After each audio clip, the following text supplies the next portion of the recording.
Hello you plonkers and welcome back to another video on the Drewzy channel. We're back, baby. We're smashing it out. We're content kings. Today we're filming another video about lists and sort of one of those videos. So today we're talking about the best recruits of the 2021 AFL season so far. There's been a plethora of them. It was a very big trade period last year. A lot of big names moved. So in this video we're going to have a look at just how well they're doing. One that could potentially make All-Australian recruit is Alia gone to Port from the Swans. I'm not sure how the Swans have let him go. Was it a salary cap thing or what? Because he is a fucking gun. I believe there was some sort of salary cap issue, but he certainly wasn't quite the player he's turned out to be, which is silly because he's only turned 26 this year, I think, at a stretch. Right. So yeah, no, only right in his prime. One of the most improved players in the league, and I've got some statistics because I'm a very good analyst. He's averaging 16 disposals, 7 marks, and he's 6th in the competition for contested marks. But he's the highest ranked defender in terms of contested marks, so one of the best intercepting backs there is. Distributes the ball well as well, 87% disposal efficiency rate. Wow, that's really good for a key defender. For me, Alia, based on the cost as well, recruit of the year for me.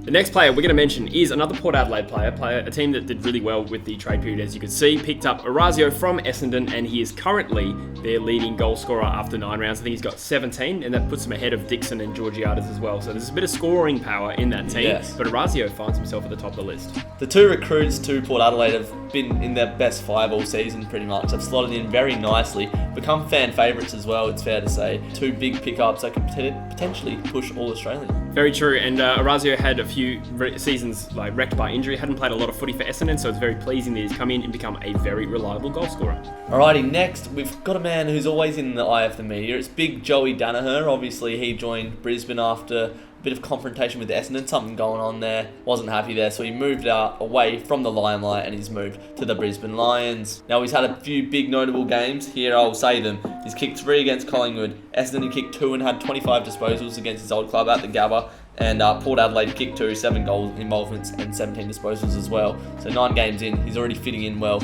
into a forward line that's pretty stacked when you think about it, with Charlie Cameron in there. Obviously Dan McStay, he's been playing quite well this season, not being talked about much, and Eric Hipwood as well. It's a lot of power down there in that forward line, and he's just slotted in well. It hasn't overcongested it like it does sometimes. Like Orazio, one of those players that was quite injury struck over the last 3 years, hadn't played a lot of footy. People had begun to grow doubts about Daniher, but he's kind of silenced them with his form so far. And he's got a big left foot. Yeah, makes him walk funny. Next up, we have Tom Hickey crossing from West Coast to join Sydney's 4th club, if I'm not mistaken, after St Kilda and the Gold Coast Suns as well. Bit of a journeyman ruckman, as they say, but I don't think anyone has seen his form coming this year. I always thought he was a player that would do better as the number 1 ruck, and Sydney obviously had some issues finding a number 1 ruck for a number of years. They do like a West Coast ruck, I will say as an aside. Again, another contender for recruit of the season, considering Sydney are in the finals mix and how cheap they picked him up. His probably biggest achievement this year was recovering from PCL injury after just 2 weeks, which was just stupid. I wish you puts me to shame. Yeah, you little bitch. I did my MCL. It's more important. He's sharing the ruck load with another former West Coast ruckman in Callum Sinclair. He's doing really well, and I think he's 3rd in their side for contested possessions, so great to see him doing well. Getting the clearance ball as well as just tapping it down, a multi-dimensional ruckman which you need to be in the AFL in this current day. Yeah, he was a little bit flat last year, but now he's added a 3rd dimension. Nice! This one of the easiest ones on the list, it's Jeremy Cameron. The former Coleman medalist has left the Giants to join the balls to the wall approach at Geelong. They're going for a premiership. They're about to bust, but Jeremy Cameron is the wanker in this scenario. What the fuck was that?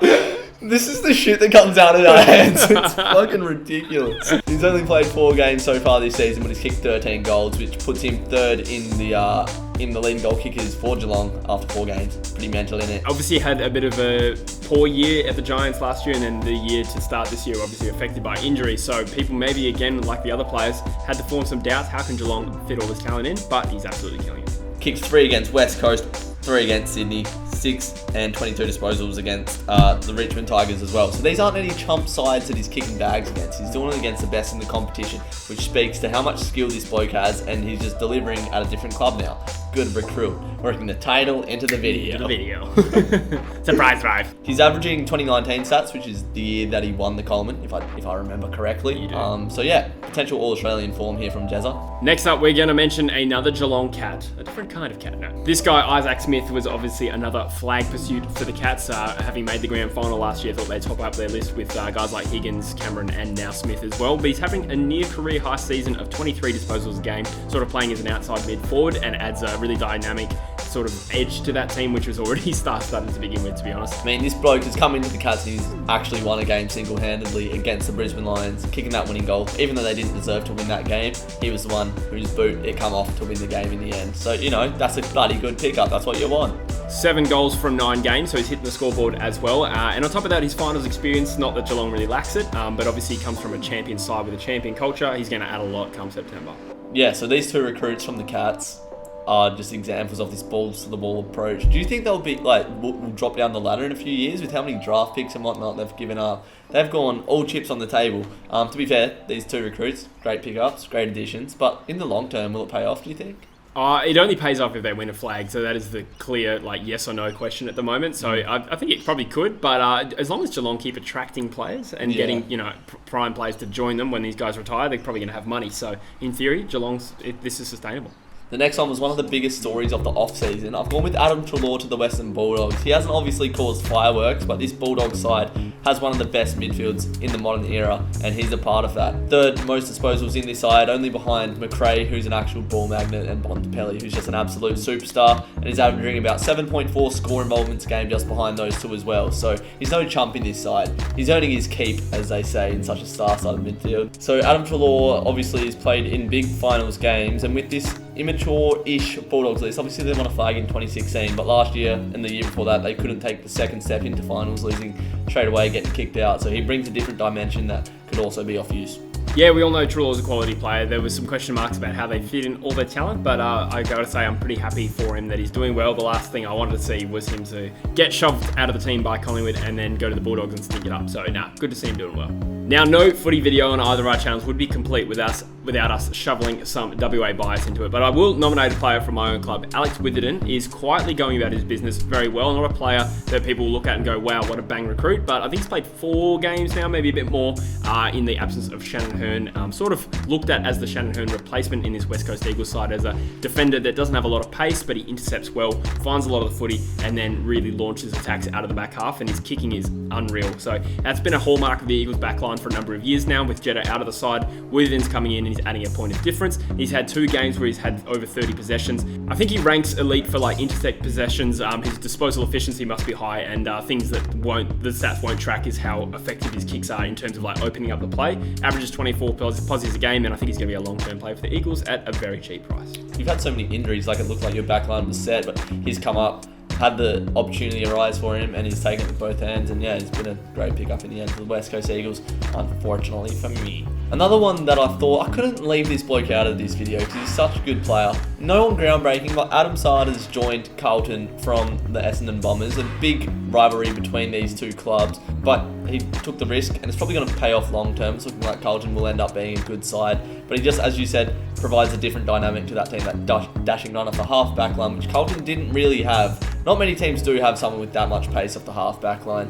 Reminds me of a prime Stephen Hill. He's around the top 5 mark for disposals for the Blues as well, so he's providing good ball use as well for the Blues. Not the best recruit by any means, but definitely a solid acquisition, which again provides a different option to what they didn't have to their arsenal. I stumbled through that sentence like the Dockers have the last 25 years. Anything to add, Jesse? I think Adam Saad is one of the more entertaining players to watch in the league with his elite speed and his rebound. Also, he just opens up the play with that left boot. So really good pickup. The final player we're going to mention on this video is Jack Higgins, formerly a Richmond Tiger, joined St Kilda during the off-season as well. And this one was a funny one where Higgins sort of started his career really well, sort of dropped off. I think he had that brain injury, maybe some other injuries as well played a part. Didn't quite get that momentum centre-back inside that was performing very well, and joined St Kilda, who, you know, people were looking at as potentially, maybe not a dynasty, but, you know, with such a young quality list, they had a lot of potential to be a premiership contender this year and in the, you know, medium term as well. But while they haven't gone well, he's actually performed pretty well, and I was amazed to see he's played every game, and he's also the leading goal kicker ahead of guys like Max King and Tim Membry as well. So you can't say he's not having a very good season. He's living out his childhood dream. He's a St Kilda fan, really leading by example, strangely enough. He's sort of been going under the radar. I was going to include Brad Crouch. I looked at the recruits at St Kilda and I thought Jack Higgins, from what I've seen, has been performing very well. So I thought I'd include him in on the list as well. That's going to wrap up this video. Thanks for watching. If you enjoy these videos, say turnip in the comments. Turnip in the comments. Oh, you weren't talking to me. Why did you go in my nipple? Turnip. Oh, yeah, right, cool.